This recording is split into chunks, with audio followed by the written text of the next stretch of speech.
5 மாநில தேர்தல்கள் நடந்து முடிந்திருக்கிறது.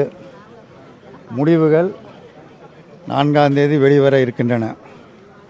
தேர்தல் நடக்கிற வரை அமைதியாக இருந்த ஒன்றிய அரசு இந்தியாவில் பெட்ரோலுக்கோ டீசலுக்கோ அல்லது எரிவாயுவுக்கோ எந்தவிதமான தட்டுப்பாடும் இல்லை, கப்பலாக வந்து இறங்கி கொண்டிருக்கிறது என்று தொடர்ந்து ஒன்றிய அரசின் சார்பில் ஒன்றிய அமைச்சர்கள் அறிக்கை வெளியிட்டு கொண்டிருந்தார்கள்.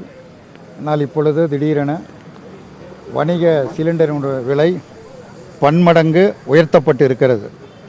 வணிக சிலிண்டர் விலை பன்மடங்கு உயர்த்தப்பட்டால் அதன் காரணமாக உணவு விடுதிகள், டீக்கடை தொடங்கி உணவு விடுதிகள், ஹோட்டல்கள் அத்தனையுடைய விலையும் பன்மடங்கு உயரும். இப்பொழுதே பல இடங்களில் ஹோட்டல்கள் மூடப்பட்டு இருக்கின்றன. டீக்கடைகள், சிற்றுண்டி கடைகள் எல்லாம் மூடப்பட்டு வருகின்றன. மேலும் மேலும் விலையை உயர்த்துவதன் மூலம் கடும் நெருக்கடிக்கு உள்ளாக வேண்டிய நிர்பந்தம் வரும். 4ஆம் தேதிக்கு பிறகு பெட்ரோல் டீசல் விலையை உயர்த்தினாலும் ஆச்சரியப்படுவதற்கு இல்லை. ஆக ஒன்றிய அரசாங்கம் வெளியிடுகிற அறிக்கை என்பது வேறாகவும் நடைமுறை என்பது வேறாகவும் இருக்கிறது. இப்படி தொடர்ச்சியாக விலையை உயர்த்துவதன் மூலமாக பொதுமக்கள் மிக கடுமையான நெருக்கடிக்கு உள்ளாக்கப்படுவார்கள். நெருக்கடிகளை தவிர்க்க விலையை உயர்த்துவதை திரும்ப பெற வேண்டும் என்று இந்திய கம்யூனிஸ்ட் கட்சியின் சார்பில் வலியுறுத்தி கேட்டுக்கொள்கிறோம். இதனை எதிர்த்து இப்போ கம்யூனிஸ்ட் கட்சிகள்லாம் ஏதாவது போராட்டங்களில் இறங்குவாங்க?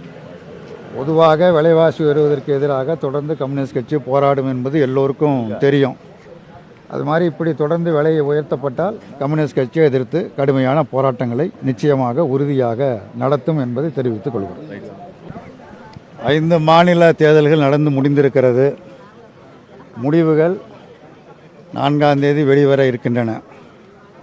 தேர்தல் நடக்கிற வரை அமைதியாக இருந்த ஒன்றிய அரசு இந்தியாவில் பெட்ரோலுக்கோ டீசலுக்கோ அல்லது எரிவாயுவுக்கோ எந்தவிதமான தட்டுப்பாடும் இல்லை, கப்பலாக வந்து இறங்கி கொண்டிருக்கிறது என்று தொடர்ந்து ஒன்றிய அரசின் சார்பில் ஒன்றிய அமைச்சர்கள் அறிக்கை வெளியிட்டு கொண்டிருந்தார்கள். ஆனால் இப்பொழுது திடீரென வணிக சிலிண்டரின் விலை பன்மடங்கு உயர்த்தப்பட்டு இருக்கிறது. வணிக சிலிண்டர் விலை பன்மடங்கு உயர்த்தப்பட்டால் அதன் காரணமாக உணவு விடுதிகள், டீக்கடை தொடங்கி உணவு விடுதிகள், ஹோட்டல்கள் அத்தனையுடைய விலையும் பன்மடங்கு உயரும். இப்பொழுதே பல இடங்களில் ஹோட்டல்கள் மூடப்பட்டு இருக்கின்றன. டீக்கடைகள், சிற்றுண்டி கடைகள் எல்லாம் மூடப்பட்டு வருகின்றன. மேலும் மேலும் விலையை உயர்த்துவதன் மூலம் கடும் நெருக்கடிக்கு உள்ளாக வேண்டிய நிர்பந்தம் வரும். 4ஆம் தேதிக்கு பிறகு பெட்ரோல் டீசல் விலையை உயர்த்தினாலும் ஆச்சரியப்படுவதற்கு இல்லை. ஆக ஒன்றிய அரசாங்கம் வெளியிடுகிற அறிக்கை என்பது வேறாகவும் நடைமுறை என்பது வேறாகவும் இருக்கிறது. இப்படி தொடர்ச்சியாக விலையை உயர்த்துவதன் மூலமாக பொதுமக்கள் மிக கடுமையான நெருக்கடிக்கு உள்ளாக்கப்படுவார்கள்.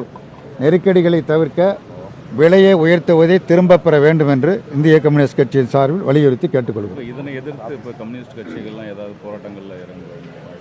பொதுவாக விலைவாசி உயர்வதற்கு எதிராக தொடர்ந்து கம்யூனிஸ்ட் கட்சி போராடும் என்பது எல்லோருக்கும் தெரியும். அது மாதிரி இப்படி தொடர்ந்து விலையை உயர்த்தப்பட்டால் கம்யூனிஸ்ட் கட்சியை எதிர்த்து கடுமையான போராட்டங்களை நிச்சயமாக உறுதியாக நடத்தும் என்பதை தெரிவித்துக் கொள்கிறோம்.